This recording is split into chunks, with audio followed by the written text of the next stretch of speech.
നമ്മുടെ പക്രു, ഗിന്നസ് പക്രു, അവൻ്റെ ഹൈറ്റും അവൻ ടിനി ടോം നിൽക്കുന്നതിൻ്റെ കാലിൻ്റെ ഗ്യാപ്പിൽ കൂടി വന്ന് അങ്ങോട്ടും സ്കിറ്റ് കളിക്കുന്നത്, ഇതെന്താ പെരിച്ചാഴിയാന്ന് ഇവൻ ചോദിക്കുന്നു. അതൊക്കെയാണ് അവരെ പോപ്പുലറാക്കിയതും. അതുകൊണ്ടൊക്കെ തന്നെയാണ് അവർ സ്റ്റേജ് ഷോ കിട്ടിയതും അവർ ജീവിച്ചതും അവർ ഇന്നത്തെ പൊസിഷനിലെത്തിയതും. ഈ അങ്ങോട്ടും ഇങ്ങോട്ടുള്ള കളിയാക്കലുകൾ അക്സെപ്റ്റ് ചെയ്തും അത് വിറ്റുവാണ് തന്നെയാണ്. അതിന് വേറെ ആൾക്കാർക്ക് മാത്രം അത് ഇപ്പോൾ അത് പറയുമ്പോൾ ബോഡി ഷേമിങ് ആവും. ഇപ്പോൾ ബോഡി ഷേമിങ്, അങ്ങനെ ബോഡി ഷേമിങ് നമുക്ക് സുഹൃത്തുക്കൾ തമ്മിൽ അങ്ങനെ ഇല്ല.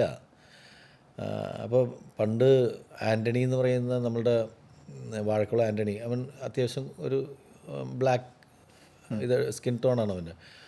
അതിൻ്റെ അകത്ത് അന്ന് സ്റ്റേജിൽ ഷോ ചെയ്തുകൊണ്ടിരിക്കുന്ന സമയത്ത് അവൻ്റെ ദേഹത്ത് തൊട്ടിട്ട് വേറൊരുത്തൻ, എന്തിനടാ തോണ്ടിയതൊന്നുമില്ല, ഞാൻ കണ്ണെഴുതാൻ വേണ്ടിയിട്ടേ കരി എടുത്താന്നൊക്കെ പറഞ്ഞിട്ടുള്ള അങ്ങനെയുള്ള തമാശകൾ പോലെ അന്ന് സ്റ്റേജിൽ ചിരിക്കരുത്. ഇന്ന് അതെന്താണെന്ന് വെച്ചിട്ടുണ്ടെങ്കിൽ പൊതുവായിട്ട് വേറെ എല്ലാവർക്കും കുറേ ആൾക്കാർക്ക് വിഷമമുണ്ടാകും എന്ന് പറയുന്ന സ്ഥലത്താണ് അതിനെ കൺട്രോൾ ചെയ്യേണ്ടത്.